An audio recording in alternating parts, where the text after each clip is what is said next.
Ça t'arrive de perdre l'intérêt de la vie et de te poser des questions existentielles inquiétantes par rapport à son sens et donc finalement l'intérêt de se lever chaque matin. Soit parce que tu souffres trop, soit car tu ne ressens juste pas assez d'émotions positives dans ta vie, soit un peu des deux. Donc évidemment, sujet hyper sensible, mais il faut en parler. Et surtout qu'il y a des pistes d'amélioration qui sont très claires. Là, si ça te parle, et abonne-toi si tu veux un conseil par jour de la part d'un ancien anxieux. Donc déjà, gros disclaimer. Remettre sérieusement en question l'intérêt de vivre, c'est un symptôme de dépression qu'il ne faut vraiment pas ignorer si ça dure un peu de temps. Si c'est toi, s'il te plaît, prends soin de toi et réserve au moins une séance chez un psy pour en parler. Sans forcément dramatiser ou psychiatriser la chose, justement pour en parler à un professionnel. Maintenant, rentrons dans le conseil que moi je peux te donner par rapport à ça, qui vient beaucoup d'enseignements bouddhistes, pour le coup, et qui proclame cette idée qu'en fait ça ne sert à rien de chercher le sens de la vie, car il n'y en a pas. En vérité, rien n'a véritablement de sens, intrinsèquement.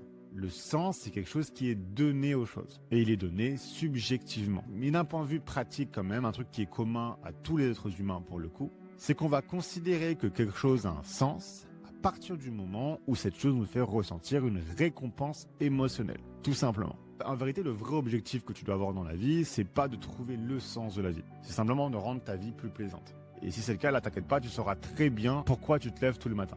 Et donc la vraie question, c'est comment on fait pour rendre notre vie plus plaisante. D'abord, en la rendant moins pénible. Et donc la première chose que je vais te demander, c'est quelles sont les choses que tu fais, et que tu fais volontairement, qui te rendent malheureux. Un job que tu n'aimes pas, une relation toxique, des mauvaises habitudes, si tu me suis pour l'anxiété, des CCR que tu déploies quotidiennement par exemple, etc. Ça, c'est le plus petit pas possible à faire pour commencer à aller mieux. Identifier les choses dont tu as le pouvoir d'arrêter et qui nourrissent de la souffrance chez toi. Et après, le deuxième pas, du coup, c'est de les arrêter. Donc évidemment, c'est un process qui prend du temps, mais plus tu souffres, plus forcément tu auras envie de les arrêter. Même si l'idée, c'est d'être patient dans le processus, car ce n'est que la moitié du problème. L'autre moitié du problème, après avoir supprimé le négatif, de remplir ta vie de positif. Et donc comment on fait pour remplir sa vie de choses positives, donc de la rendre plaisante. Et donc ça, c'est un sujet à part entière dont je vais vous parler demain, donc abonne-toi si ça t'intéresse. Et voilà, j'espère que ça t'a apporté quelque chose cette vidéo. Si tu veux commencer sérieusement ta guérison ou si tu veux faire le point sur là où t'en es, n'hésite pas à faire le test de début de guérison que tu trouveras via le lien sur mon profil.